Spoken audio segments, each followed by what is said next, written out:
Hey guys, welcome back to the Kotlin series. Today we're going to learn about for loop in Kotlin. In Kotlin, for loop is equivalent to for each loop of other languages like C# and Java. Kotlin for loop is used to iterate through arrays, ranges and so on, which provides an iterator. So let's do some example. The first one, we are going to iterate through range. So just simply write for I in 1 double dot operator 10 and just simply print it, print ln I, and execute it. As you can see here, we got the output from 1 to 10. The loop iterates through the range and prints individual number here. So one by one this number is going to assign into this I variable and then simply print it. Okay, let me just remove this. But what if I want to print the reverse number? For I in 5 double dot operator 1 and simply print it and execute it. As you can see, it prints nothing here. So let's get back to the code. So if you want to print in a reverse order in Kotlin, then use down to function. So just remove this, write 5 down to method or function 1. So what it will do, it will print the number in reverse order, and let me execute it. And as you can see here, we got the output in reverse order 5 4 3 2 1.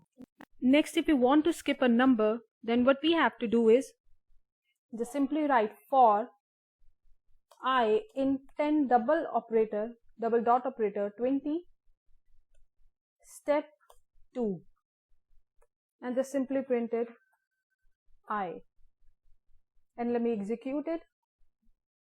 And here we got the output. As you can see, 10, 12, 14, 16, 18 and 20. It skips 11, 13, 15, 17 and 19. Now let's iterate through arrays. We will do arrays in detail in our upcoming videos, but for now, let me tell you, we can create array by using array of function in Kotlin. So let me show you.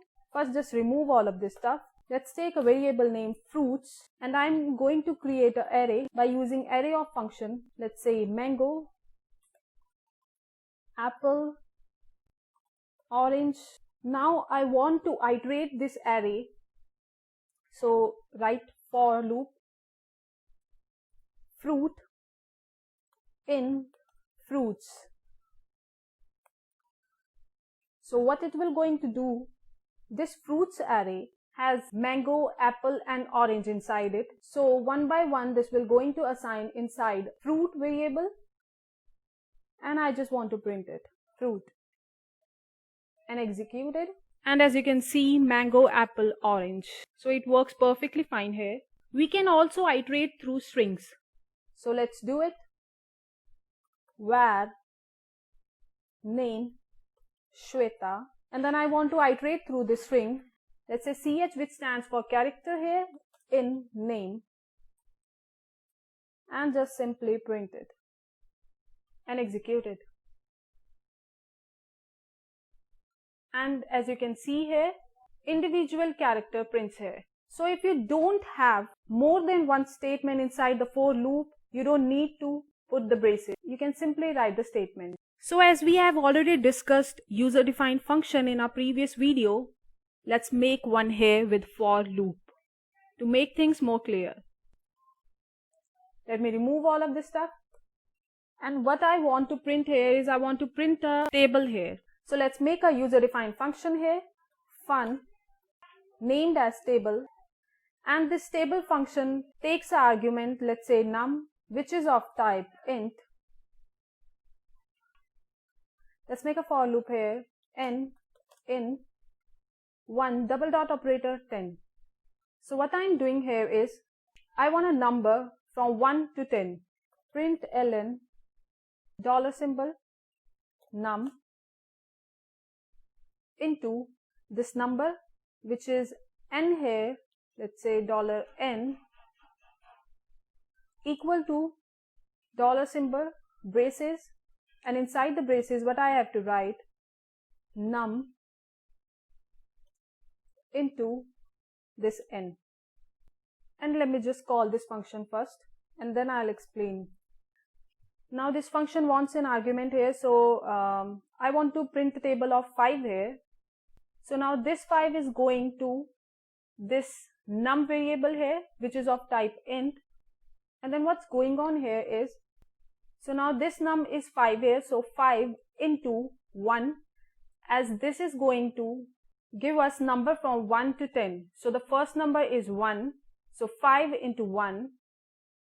And here I put this inside the braces because I want to perform the function here. I want to perform multiplication here, so 5 into 1 is equal to 5. And in the next round, this will give me 2, so 5 into 2 is equal to 10. So let's execute it. So as you can see, 5 into 1 is equal to 5, 5 into 2 is equal to 10, and so on.